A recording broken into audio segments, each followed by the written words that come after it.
Le premier tome ou le premier épisode d'une œuvre est souvent important. C'est la meilleure impression que l'on peut avoir. C'est ce que l'on analysera dans cette vidéo. Bonjour et bienvenue sur Manga Adaptation. Dai Miyamoto est en terminale. Il fait partie de l'équipe de basket, travaille à mi-temps dans une station-service et vit seul avec son père et sa petite sœur. Il s'est pris de passion pour le jazz depuis le collège, à tel point qu'il joue tous les jours sur les berges de la rivière. Peu importe les conditions météo, qu'il pleuve, qu'il vente ou que la canicule soit au rendez-vous. Il joue, il veut être un géant du jazz et reste persuadé qu'il peut y arriver.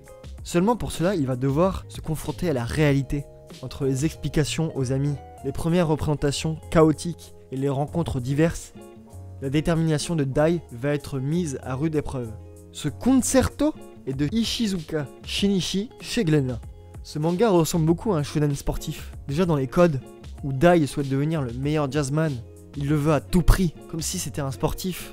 De plus, on y retrouve tout l'effort physique, comme si c'était une compétition. Déjà, on a tout l'entraînement, la préparation qu'il faut pour jouer correctement. Ensuite, nous avons la transpiration durant une prestation, qui donne l'impression que c'est vraiment très intense. En plus, à chaque fois qu'il échoue, il devient plus motivé, comme s'il avait un esprit de neketsu. L'histoire nous dépeint comme rarement le jazz.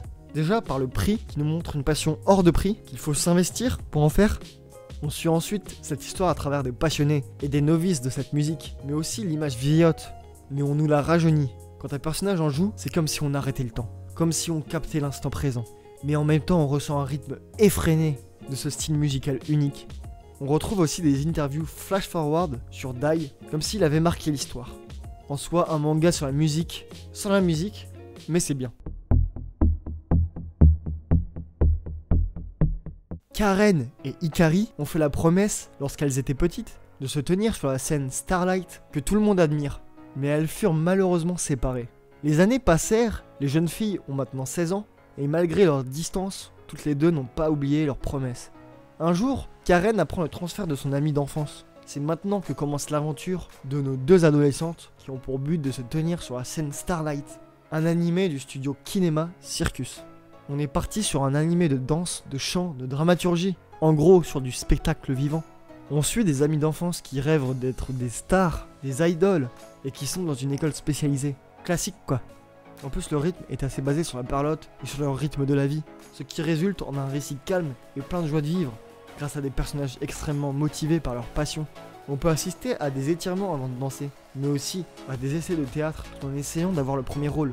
Donc, une image un peu globale de cette passion. En plus, elles ont toutes une personnalité différente qui les caractérise.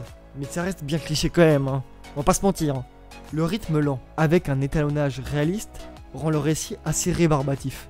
Mais au bout d'un moment, on découvre un monde souterrain pour faire des spectacles. D'accord, pourquoi pas, mais pourquoi ? Pourquoi c'est dirigé par un genre de monstre et on ne sait pas si elles s'entretuent ou si c'est juste une mise en scène ? Je ne trouve pas que ça ait de l'intérêt ou une cohérence pour l'instant. On retrouve aussi des illusions provenant de notre personnage principal qui ajoute au récit une dose de surnaturel. Bon, on va pas se mentir, sur le plan technique c'est un très bon animé. Mais sur le plan du concept, il faut avouer que cela me laisse froid par son côté déjanté et inexplicable. Allez à plus, et lisez des mangas.